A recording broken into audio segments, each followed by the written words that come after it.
Halo adik-adik semua. Walaupun ibadah di rumah, yuk perhatikan apa yang harus dilakukan selama ibadah. Yang pertama, pastikan ya ada pendamping adik-adik selama ibadah dilakukan, baik itu orang tua atau siapapun yang lebih tua. Yang kedua, tetap berpakaian yang rapih agar kita menunjukkan kalau kita tetap menghormati Tuhan dimanapun kita beribadah. Yang ketiga, ibadah sungguh-sungguh dan tetap semangat dengan cara adik-adik tidak tidur-tiduran, bermain sendiri, apalagi makan ya adik-adik, nggak boleh ya. Yang keempat, pastikan adik-adik mengikuti ibadah sampai akhir, karena selain kita bisa belajar firman Tuhan, ada juga challenge dan acara menarik lainnya. Yeay, selamat beribadah adik-adik. Halo adik-adik. Nah, tiba saatnya kita mau beribadah. Yuk, semuanya sudah membaca aturannya. Yuk kita lakukan semua aturan yang sudah tadi dibacakan, yang tadi sudah adik-adik dengarkan juga. Kita mau berdoa dulu sebelum ibadah kita dimulai. Semua ikutin Kanomi berdoa ya. Tuhan Yesus, Engkau sangat baik.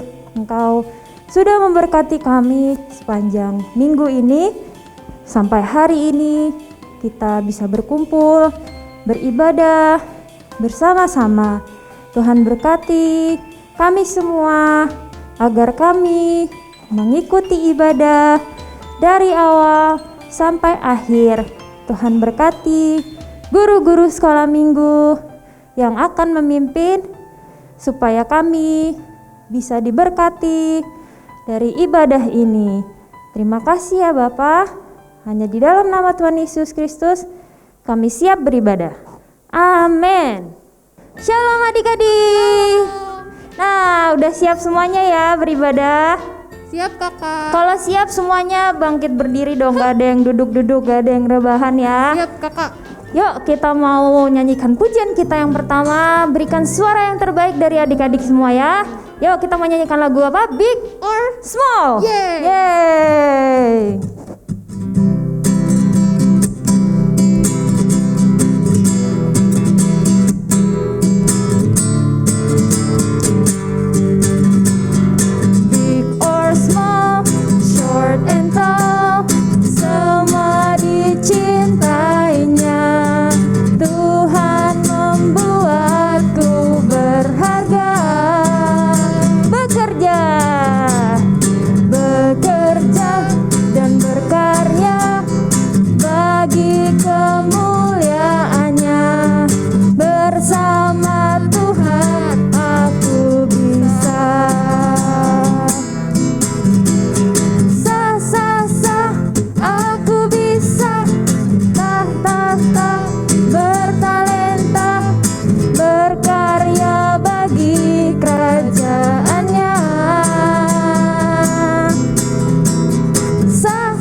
Bekerja dan berkarya bagi kemuliaan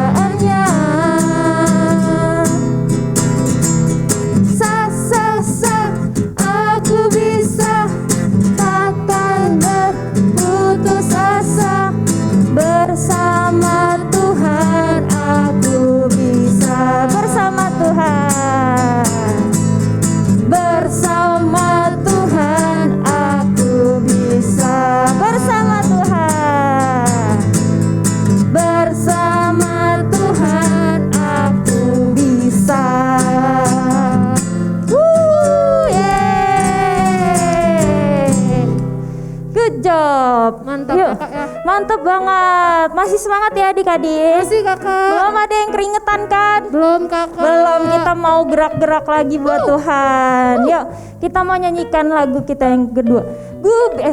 Biarpun gunung-gunung beranjak. Ayo kakak Am.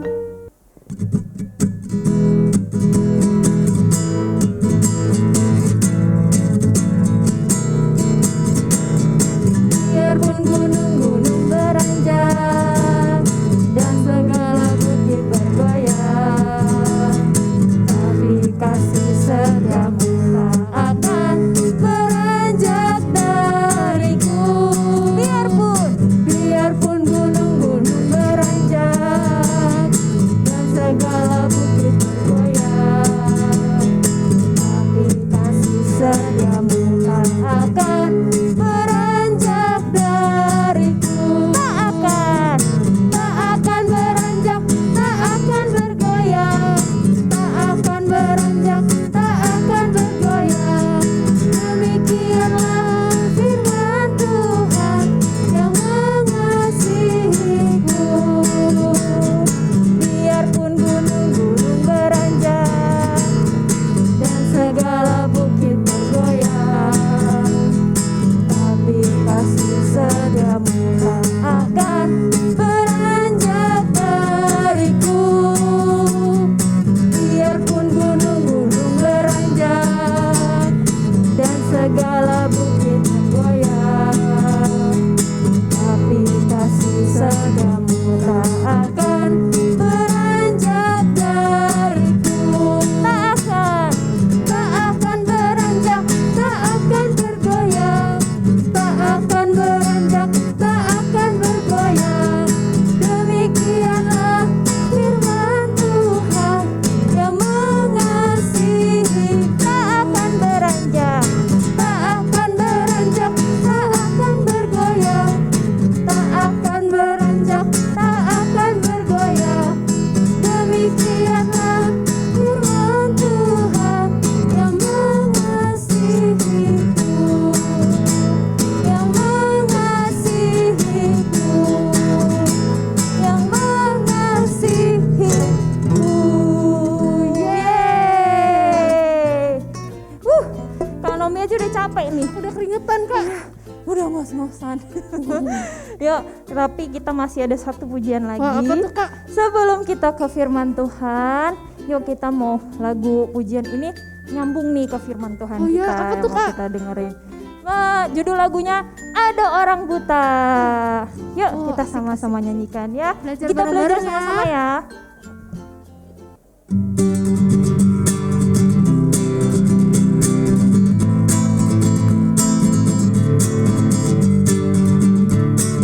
Ada orang buta duduk minta-minta, tiap-tiap hari minta sedekah. Pada suatu hari Yesus melihatnya, orang buta itu disembuhkannya. Matanya jeli, matanya jeli, Yesus menyembuhkan karena kasih-Nya. Matanya jeli, matanya jeli, orang buta itu disembuhkannya. Ada orang buta duduk minta-minta, tiap-tiap hari minta sedekah. Pada suatu hari Yesus melihatnya, orang buta itu disembuhkannya. Matanya jeli, matanya jeli, Yesus menyembuhkan karena kasih-Nya. Matanya jeli, matanya jeli, Yesus menyembuhkan karena kasih-Nya. Matanya jeli, matanya jeli, Yesus menyembuhkan karena kasih-Nya. Matanya jeli, matanya jeli, Yesus menyembuhkan karena kasih-Nya. Yesus menyembuhkan karena kasih-Nya. Yesus menyembuhkan karena kasih-Nya. Yeay. Shalom. Anak-anak apa kabar? Sehat tentunya ya.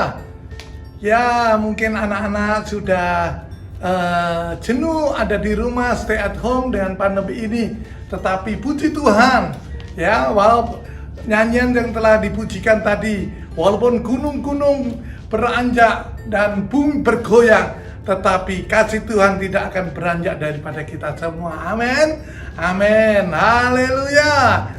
Anak-anak yang dikasih Tuhan, kenalkan mungkin baru melihat ya hamba Tuhan yang berjenggot begini, tetapi ya kalau sudah kenal sama boleh dipanggil nama Dwi Handoyo, tetapi sering banyak anak-anak yang memanggil Om Jenggot atau Opa Jenggot.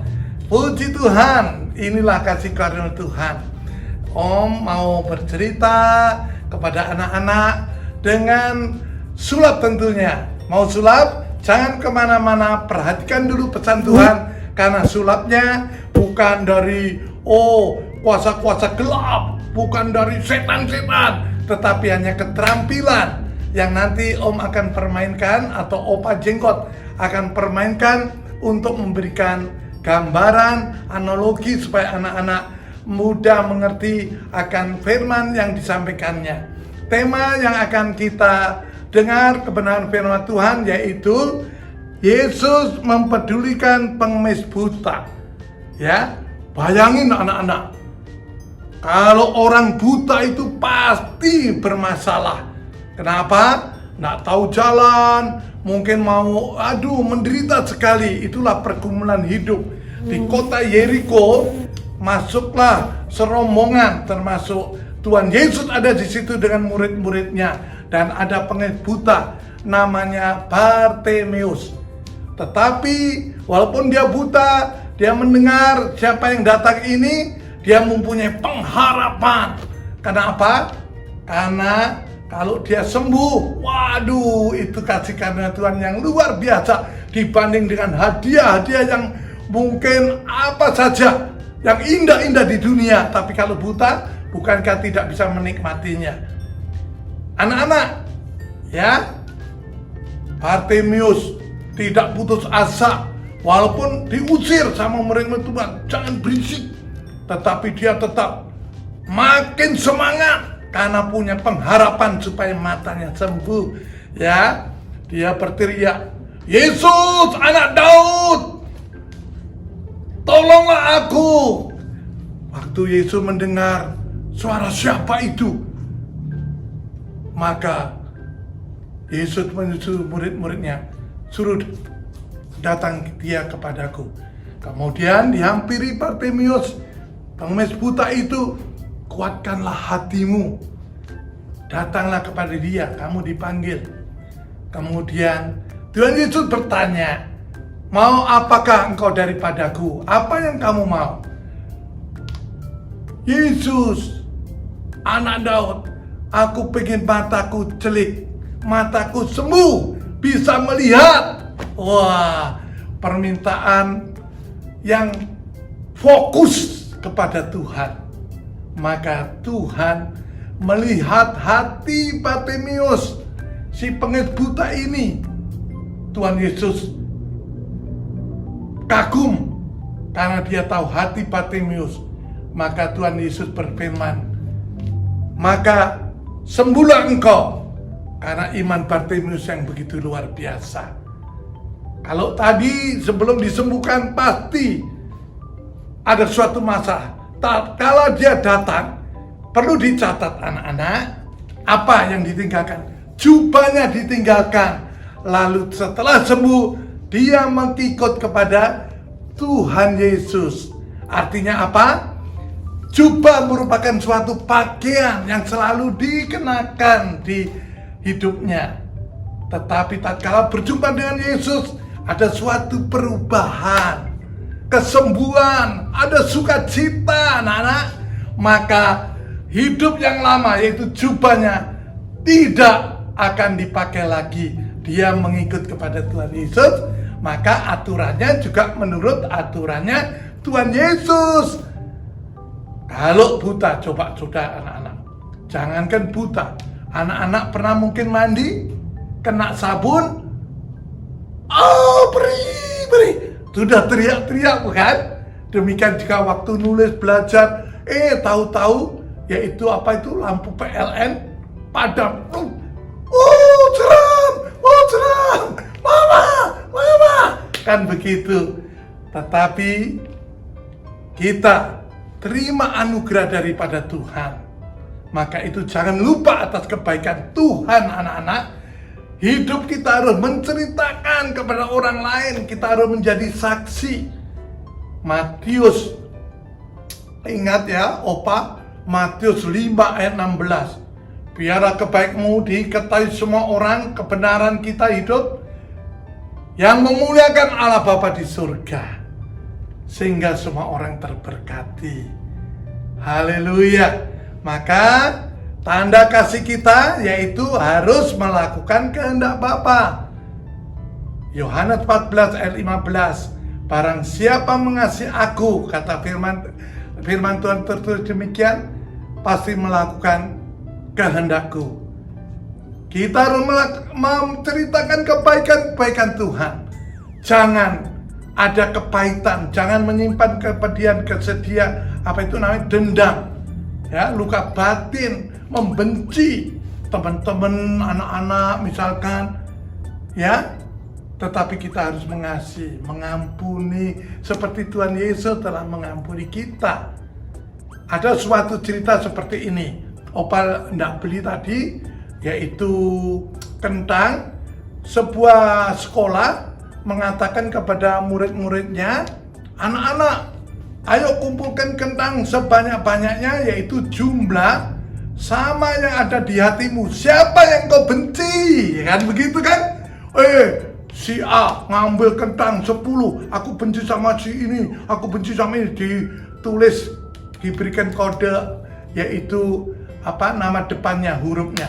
Ada yang mengumpulkan 10 kentang, ada yang mengumpulkan, saya dapat 6, ada yang mengumpulkan 3. Kalau sudah itu dimasukkan dalam plastik, kamu diikat, dikasih kalung. Gurunya semua diperintahkan murid-muridnya, sekarang kalungkan kentang itu, dan setiap pelajaran tidak boleh dilepas selama 1 minggu. Bayangin anak-anak, sembari belajar, ada kentang di sini, kentang. Gini kan, belum kalau 1 minggu itu kentang busuk, maka yang dapat 10 menyesal. Kemudian, aduh kok berat begini. Nah, semua cerita itu mengartikan apa? Tatkala kita membenci teman-teman, kita punya kekecewaan, apa yang terjadi? Hidup pasti berat. Pasti orang bilang apa? Bersungut-sungut. Apalagi ketemu orang yang kita benci. Kita rasanya membuat muka yang tidak berseri-seri. Apalagi kentangnya busuk. Sudah berat, busuk. Maka hidup kita pun tidak semarak harum. Tetapi justru kebusukan itu yang selalu kita bawa di dalam hidup ini. Maka itu lepaskan pengampunan. Ya, siapa saja saat ini, anak-anak mungkin ada kecewa, ada benci sama teman-teman, atau bahkan sekarang mungkin lagi ngambek sama orang tua. Nah, tidak baik itu semuanya. Karena apa? Tuhan Yesus berkata, barang siapa tidak mengampuni saudara yang bersalah kepadanya, dia pun tidak diampuni. Kalau kita mengampuni, Allah juga mengampuni. Kalau tidak diampuni, kita semua orang berdosa.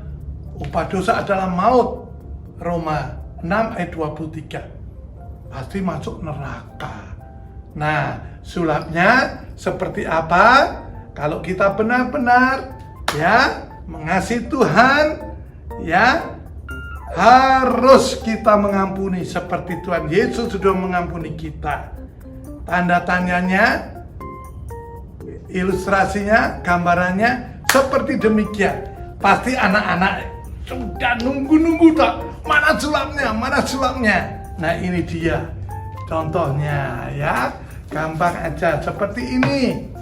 Ya, ya. Oh, Opa kok ngeluarin kartu, ini cuma alatnya saja.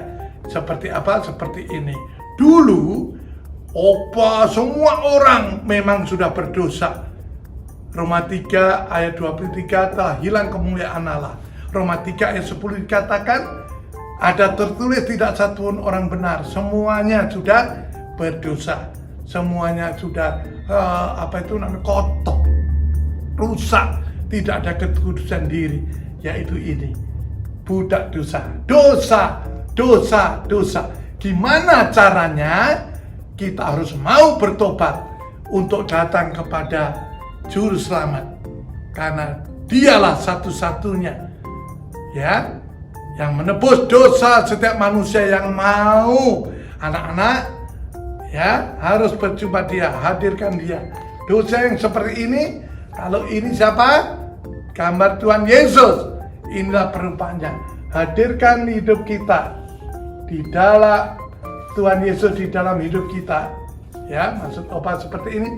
Dosa yang seperti ini akan hilang.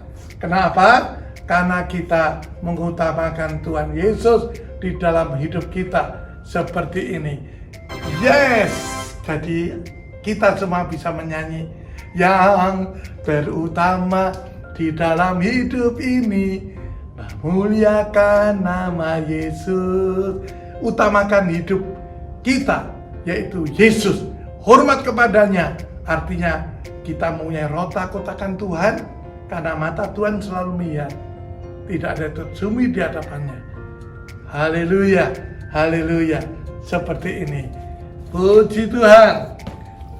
Kalau sudah kita menyadari, sudah ditebus dosa kita sudah menjadi orang-orang yang telah dikuduskan. Karena di dalam 2 Korintus 5 ayat 17, firman Tuhan berkata, yang hidup di dalam Kristus adalah ciptaan baru. Yang lama sudah berlalu, sesungguhnya yang baru telah datang. Maka kalau sudah ada hidup kita, Tuhan Yesus ada bertakhta, hati kita harus taat Dia. Taat. Anak-anak dengar baik-baik. Sekali lagi, Opa bilang taat. Singkatan dari T-A-A-T. Dibalik dari belakang juga T-A-A-T. Turut Allah, aman terkendali. Haleluya. Jadi anak-anak jadi berkat. Orang semua senang. Aduh, anak ini kok sopan, imut. Oh iya, dia rajin ke sekolah minggu. Nah, inilah taat itu ya. Opa bawa dadu sebagai analogi pribadi yang taat. Kenapa taat? Ini ada gambar Tuhan Yesus. Kalau Tuhan Yesus diutamakan, ya, kita utamakan, hormat kepada Dia. Artinya apa? Samping kiri, samping kanan, ini Tuhan Yesus, ada salib. Kemudian inilah adalah firman, yaitu Alkitab. Maka jangan sampai kita mendengar, mengutamakan siapa? Iblis.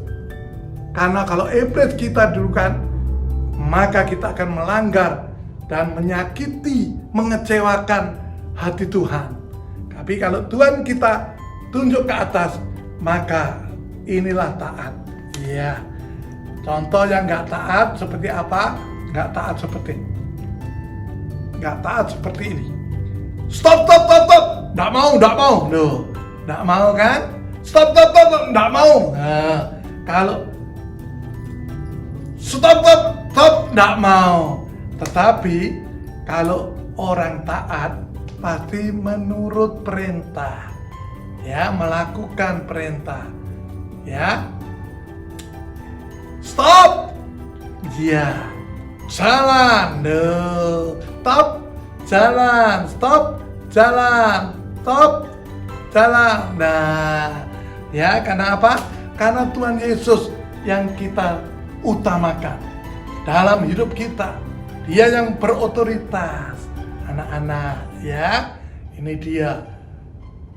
Stop, jalan. mantap jalan. Begitu anak-anak, mau taat, diberkati oleh Tuhan.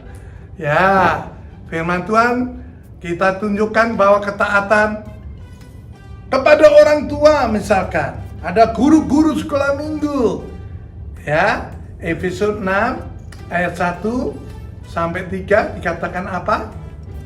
Ya, hai anak-anak, hormati, taat kepada orang tuamu, karena itu yang dikehendaki Tuhan, supaya apa? Panjang umur dan kita berkelimpahan berkat ini. Mau anak-anak? Ya, harus mau, karena kita yaitu ingin berbahagia. Haleluya. Dan yang ketiga sekarang ini, nah, ada hati seperti ini. Ya, ini dua hati. Yes, dua hati ya.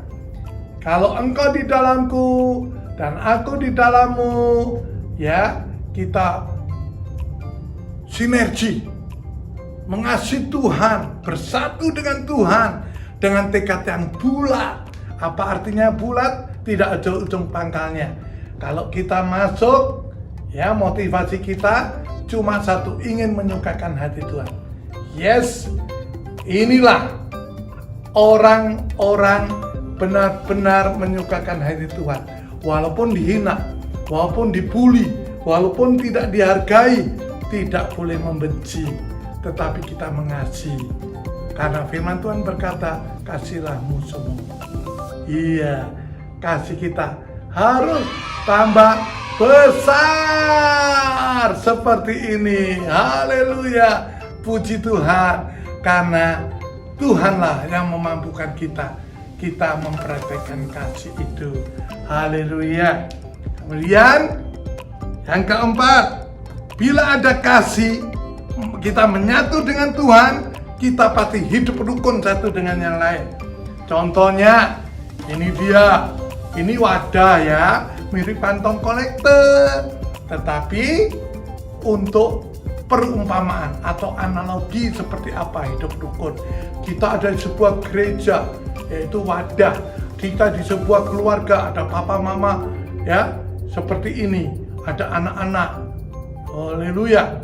Di Kolose 3 ayat 18, Kolose 3 ayat 18 sampai terus, itu sudah hubungan antar keluarga sudah diatur oleh Tuhan. Haleluya. Oke, kita lihat kalau di gereja banyak yang namanya yaitu suku-suku bangsa, jiwa-jiwa seperti ini. Ya, warna merah, warna hijau, warna kuning, ya, menunjukkan warna-warna kulit. Kita lihat, ya, kok bolong opa. Kita tunjukkan ke anak-anak, wah, bolong. Warnanya apa? Hitam, betul. Warnanya hitam. Oke. Inilah wadah. Masuklah orang kulitnya kuning seperti anak-anak itu kan? Ya, orang mungkin dari suku Manado atau mungkin Chinese, ya, masuk. Kemudian ada lagi yang warnanya kulitnya merah. Itu opa pernah ke pedalaman Kalimantan, orang Dayak, ya, Palangkaraya, Sampit itu.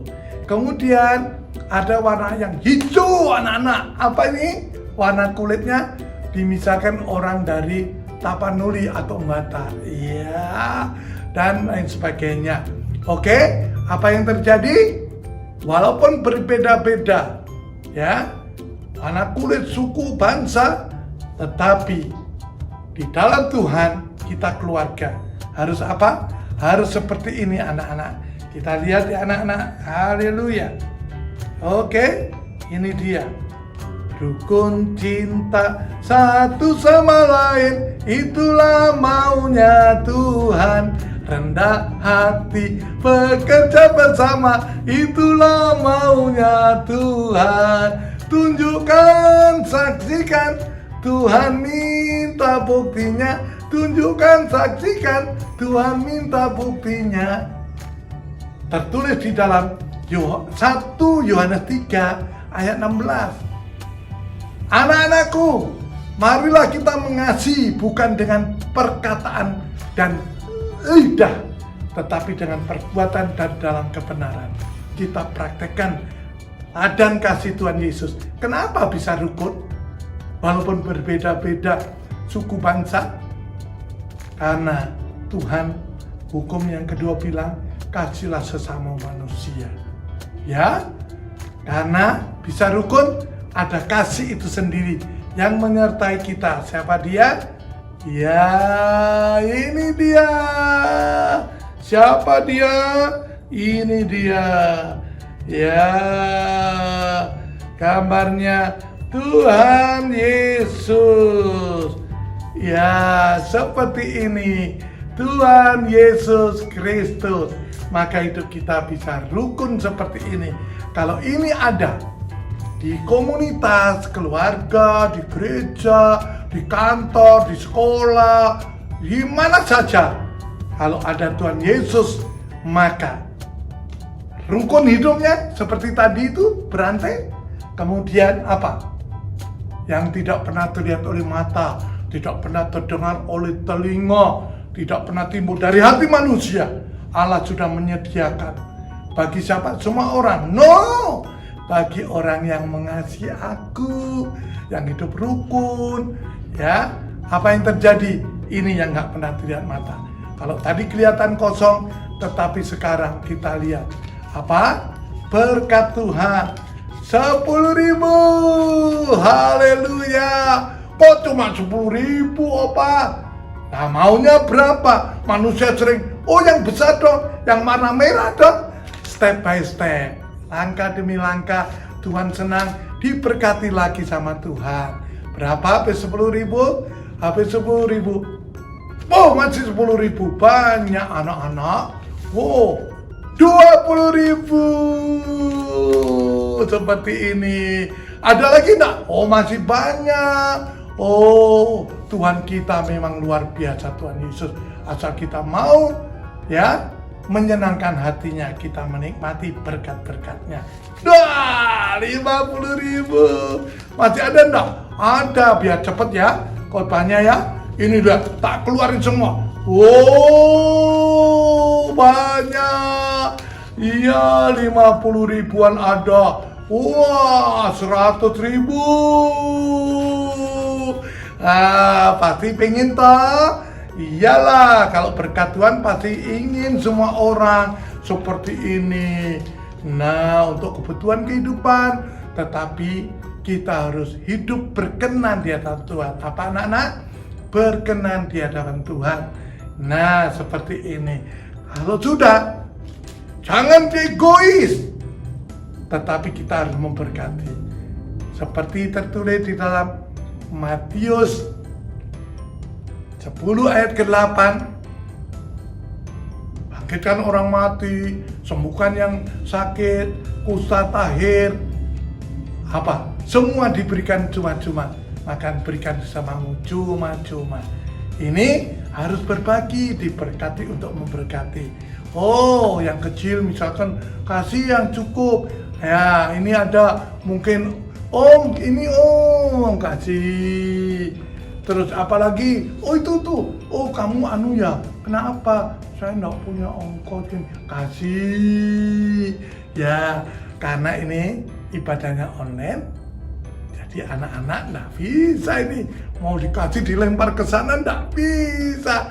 Nanti ya, next time kalau Om diundang datang khotbah lagi kalau sudah pandemi corona ini sudah dihentikan oleh Tuhan, gereja boleh berjumpa lagi, melepaskan kerinduan. Om juga akan bermain sulap, nanti tak bagi berkat. Mau tak? Mau tak? Ya pasti mau. Puji Tuhan. Ya, maka mari, Tuhan Yesus tidak egois. Dia masuk surga tidak mau sendirian. Semua diajak, tidak satu pun dibiarkan binasa. Oke, puji Tuhan. Anak-anak, kita juga harus melakukan kehendak Tuhan. Dan Dan semuanya itu hanya kita melekat kepada Tuhan. Karena Yohanes 15 ayat 5, ranting-ranting harus melekat kepada pokok kalau mau berbuah. Di luar aku engkau tidak dapat berbuat apa-apa. Puji Tuhan, Tuhan memberkati. Amin. Mari kita berdoa. Bapa kami yang ada di surga, terima kasih dan syukur Tuhan kami telah, oh Tuhan, mendengar apa yang menjadi isi hatimu bersama anak-anak sekolah minggu. Tuhan, kalau engkau memperhatikan Bartimeus yang pengemis buta itu, artinya engkau mengasihi setiap orang yang menderita karena engkau datang ke dunia untuk orang berdosa. Kami orang berdosa Tuhan, kami perlu engkau. Engkau telah mengampuni dosa-dosa kesalahan kami. Dan kami dimampukan Tuhan, tolong untuk menjaga hidup ini penuh kekudusan. Kelakuan, karakter, tindakan, kami semuanya anak-anak utama bertumbuh dewasa mempunyai takut akan Tuhan. Kami boleh mengasihi orang tua, sehingga kami boleh menikmati janjimu, kami taat, melepaskan pengampunan, tidak menyimpan kebencian. Tuhan, kami berharga di matamu. Terima kasih Tuhan Yesus. Terima kasih Engkau telah hadir. Kami mau taat Tuhan. Terima kasih. Ampuni kalau selama ini kami membenci teman-teman kami masih minta kecewa. Engkau mengampuni kami. Kami melepaskan pengampunan. Saat ini di dalam nama Tuhan Yesus. Terima kasih. Engkau memberkati anak-anak sekolah minggu, guru-guru sekolah minggu, walaupun secara online. Tuhan memberkati semua. Dalam nama Tuhan Yesus, kami sudah berdoa dan mengucap syukur. Semuanya dalam perlindungan Tuhan. Haleluya. Amin. Shalom.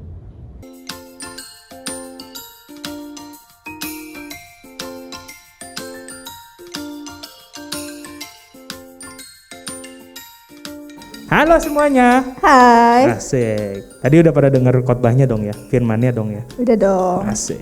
Ceritanya bagus gak? Bagus banget. Ada si Om Jenggot, bisa sulap dia. Keren. Nah, challenge hari ini simple banget. Apa itu Kak Angel? Challenge-nya ayat hafalan. Jadi nanti Mami Papi bisa bantu adik-adiknya untuk direkam dan dikirim ke Kak Bastian, Kak Mary, atau Kak Naomi.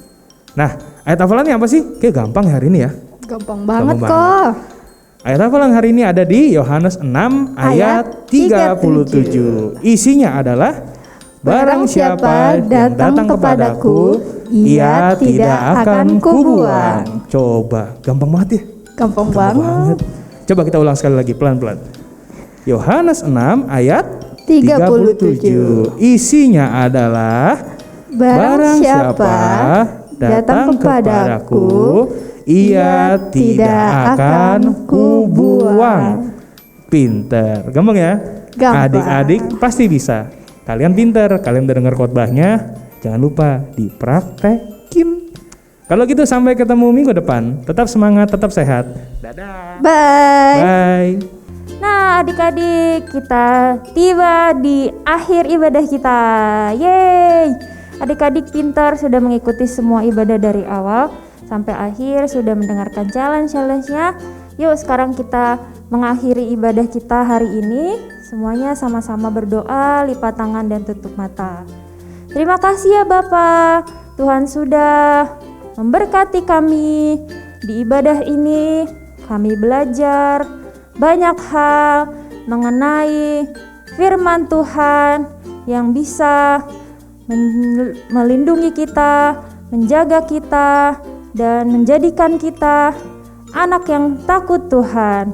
Tuhan berkati kami supaya kami bisa melewati hari-hari kami seminggu ke depan, dan jadikan kami anak-anak yang selalu melakukan firman Tuhan. Terima kasih ya Tuhan untuk hari ini. Kami serahkan sepanjang hari ini semua kegiatan kami ke dalam tangan Tuhan. Hanya di dalam nama Tuhan Yesus.